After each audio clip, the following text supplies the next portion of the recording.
untuk bisa membantu menyelesaikan, memberikan jalan keluar dengan kebijakan dari KKSK atau dari Kementerian Keuangan, sehingga nanti dari segi demand-nya bisa terselesaikan.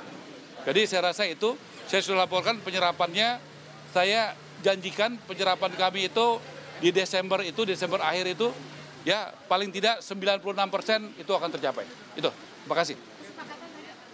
Oh, jadi sebetulnya saya kesini mau lihat, dia bisa nyerap anggaran nggak? Saya sudah siap-siap memotong tadi. Tapi tadi memang ada beberapa bagian yang masih agak lambat penyerapannya. Tapi kita deteksi bareng tadi apa masalahnya, termasuk tadi beberapa pembatasan di SLIK. Dan kita pikirkan nanti caranya gimana untuk menghilangkan itu dalam waktu dekat. Dengan seperti itu maka demand-nya akan naik kencang. Jadi menurut beliau target 350.000 untuk tahun ini untuk FLPP bisa tercapai. Dan dia udah punya tuh setiap bulan gimana penyerapannya. Tapi tetap saya akan lihat akhir bulan seperti apa. Nanti kalau bagus, ya kita nggak pindahin uangnya.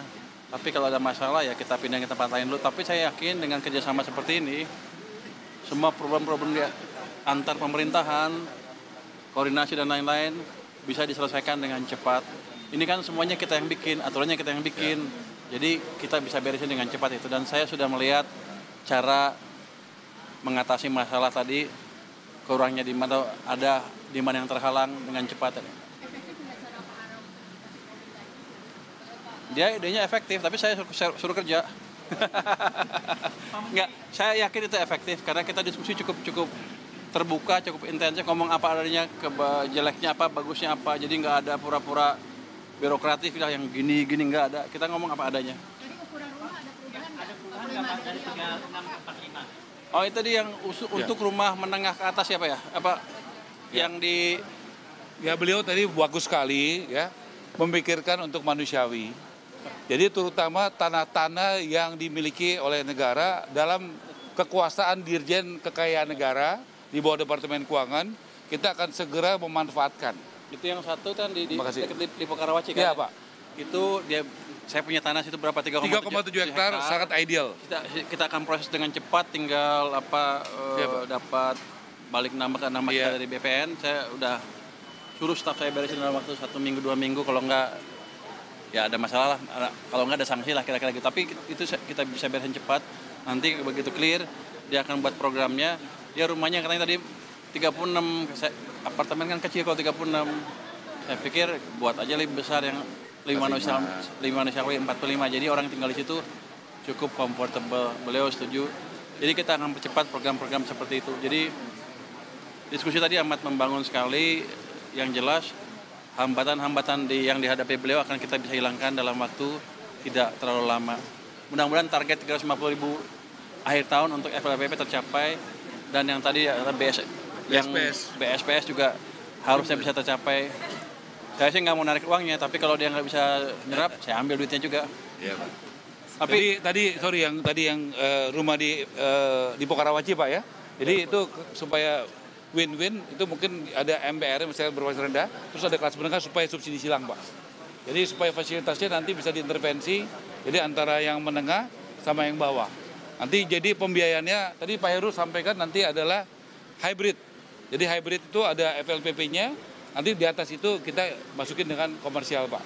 Jadi supaya yang ada tetap intervensi negara, tapi juga tetap ada ke atas itu karena dia nanti akan bukan yang paling bawah Pak. Ya kombinasi antara MBR dan mungkin yang kelas tanggung, kira-kira begitu. Ya saya setuju. Yang ukuran 45 untuk MBR subsidi atau nanti kita bicarakan sama beliau, nanti beliau sampaikan. Ya Pak Menteri Keuangan. Dia akan desain seperti apa saya ikuti nanti. Ya. Tapi biasanya kalau agak besar kan mestinya harganya juga agak tinggi kan. Ya. Jadi bukan yang MBR aja, agak tengah sedikit, di atas MBR sedikit mungkin. Di atas MBR sedikit, menengah ya? Agak menengah ya. Menengah tanggung. Menengah tanggung ya. Istilahnya tanggung. Ada segmen yang kosong tuh, menengah tanggung tuh nggak ada,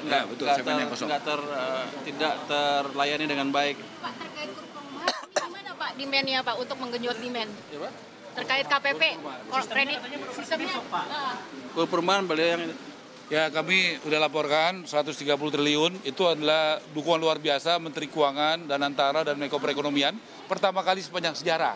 Ya kontraktor, developer, toko bangunan yang UMKM pinjam duit di bank diintervensi ya dari Menteri Keuangan bunganya disubsidi 5%. saya undang beliau nih untuk hadir, untuk juga saya ucapkan terima kasih karena ini goal bisa dukungan Pak Menteri Keuangan. Ya. Di mana kan kenceng, ekonomi kan udah mulai balik nih. Saya pikir sebulan 2 bulan ke depan akan banyak lah orang yang punya uang lebih dibanding sebelumnya. Harusnya demandnya akan tumbuh juga. Jadi semua orang kan pengen punya rumah. Untuk yang belum punya rumah yang banyak jumlahnya itu 9,6 juta lebih itu, harusnya ini kesempatan yang bagus.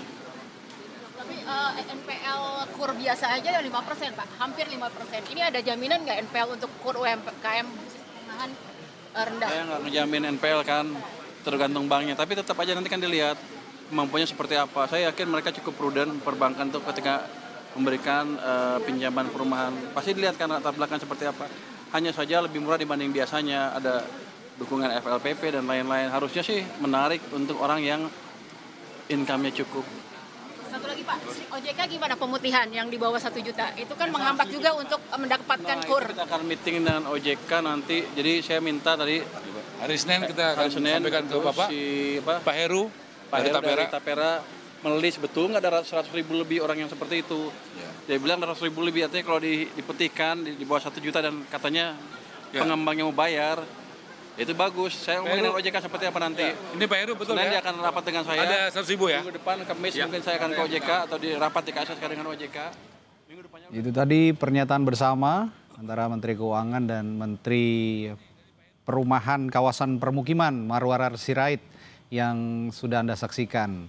Dan belakangan ini memang Menteri Keuangan Purbaya Yudisadewa sedang rajin-rajinnya sepertinya untuk berkunjung ke kementerian untuk memastikan serapan anggaran dan program kementerian ini berjalan dengan baik sehingga alokasi anggaran negara ini bisa dilakukan atau bisa diberikan kepada kementerian, memberikan program-program prioritas dari pemerintahan Prabowo Gibran yang bisa diserap dengan baik dan dijalankan dengan baik. Tadi kalau menyimak pernyataan